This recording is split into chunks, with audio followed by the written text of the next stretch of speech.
Hi guys! Welcome back to my channel. So today's video, magba-bike check tayo ng aking Elbs Carbon road bike.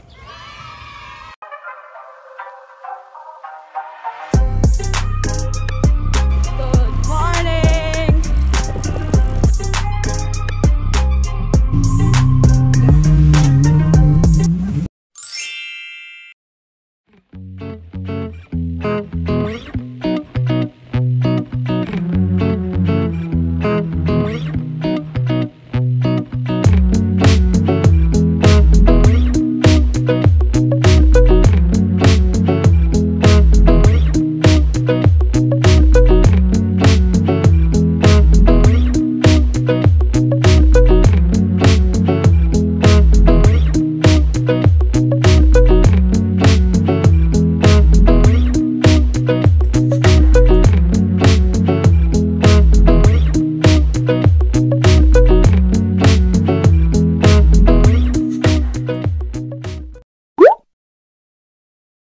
So, bakit nga ba Elbs Carbon ang napili ko? First, sa geometry niya. Second, sa color combination. So, kung tignan niyo, diba? Ang ganda ng color combination niya. Tapos, third is sa price, mas mura siya sa mga ibang carbon road bike frame. So, sa frame size natin, XS size 41. So, ito po yan siya. Naka-internal cabling na po siya. So, mas malinis siya tignan. So, kita nyo naman. Tapos, quick release na din po siya. Yung frame niya. Tapos, rim brake po na version ito.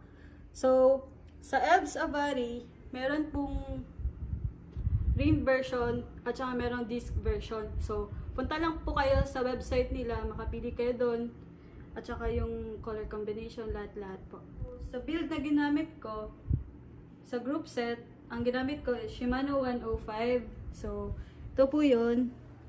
Ang crankset niya, Shimano 105, 170mm, 50-30-40.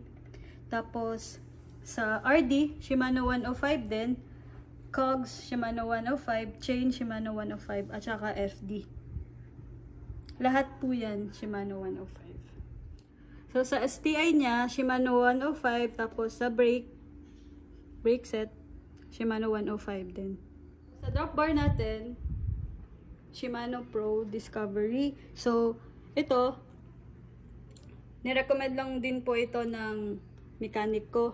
Kasi mahilig daw po ako mag long ride, so mas comfortable po daw ito. Sa stem natin, Easton EA70, 70mm.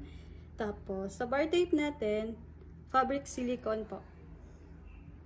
So, sa seat post natin, Elbs din. So, kasali po ito sa bike frame. Kasali ito. Tapos, sa seat clamp, kasali dapat. Kaso, yung binilhan ko, hindi po nasali yung seat clamp. So, bumili po ako sa shop. Para naman po sa saddle, Liv Alacra.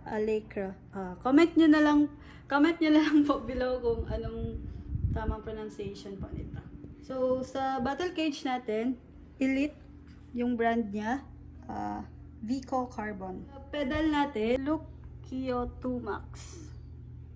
So, sa wheelset, ang pinili ko po ay Carbon Nation Cycling, 38mm. Tapos, sa tire niya po, sa gulong, Grand Prix 4000 S2, 25mm ang size. So guys, kung bibili po kayo ng wheelset sa CNC, may kasali po siyang brake shoe para po sa carbon na wheelset. So ito po yun siya. So ito yung nilagay ng mechanic ko po. So yung hubs niya po is Novatec. So kung bibili din kayo ng wheelset, kasali na po din siya. So, sa pag-build ng bike ko, pinalagyan ko agad ng bike skin. So, may nabili akong bike skin, pero manipis. So, shout out kay Kuya Ray na nagbigay ng good quality at saka makapal na bike skin. So, guys, tapos na tayong mag-bike check ng aking Elbs Avari Carbon Road Bike. So guys, sa ating giveaway, mamimigay tayo ng 3 gloves, 3 set ng head and tail lights, and 3 water bottle. Para sa mechanics ng ating giveaway, don't forget to like this video, subscribe to my channel, comment down below mine with your Facebook name, and share this video on Facebook. Ilalagay din natin lahat ng details sa description box. Thanks for watching this video guys. See you on my next vlog. Bye!